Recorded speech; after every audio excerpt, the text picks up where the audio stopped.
Ethan never believed in ghosts. He always rolled his eyes at horror movies and laughed at people who said their houses were haunted. That was until he moved into the old apartment at the end of Hollow Street. It was cheap, suspiciously cheap, but he didn't ask questions. The first night was quiet. The second night, he heard scratching behind the walls. By the third night, he noticed something else, a door he hadn't seen before.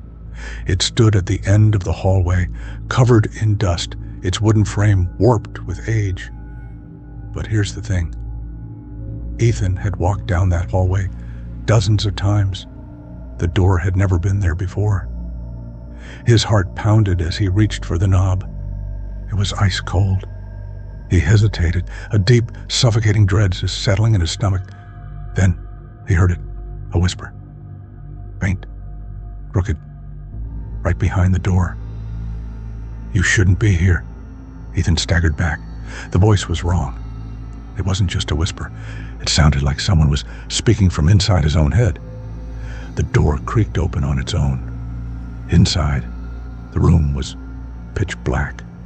The air smelled like rotting wood and something else. Something sour. Something dead.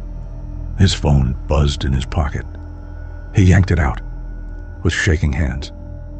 A notification. New photos saved to your gallery.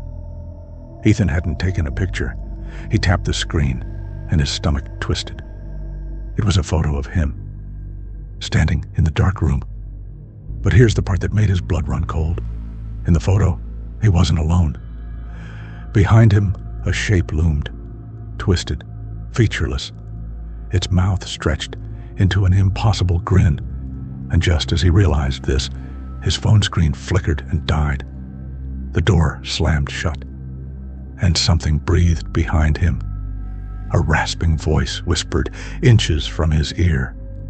"You saw me." Ethan bolted for the door, hands scrambling in the darkness. But the room had changed. The door was gone. His breath came in shallow gasps as the darkness closed in. His fingers brushed against something. A hand, ice cold, decayed. It gripped his wrist. A voice, guttural and hungry, rasped, "Now, you stay." The walls shrank around him. The air thickened, pressing against his skin. The last thing he saw before the shadows swallowed him was his phone, lying on the floor, screen flickering back to life.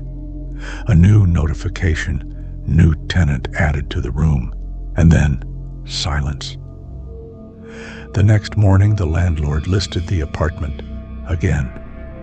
Cheap rent, suspiciously cheap.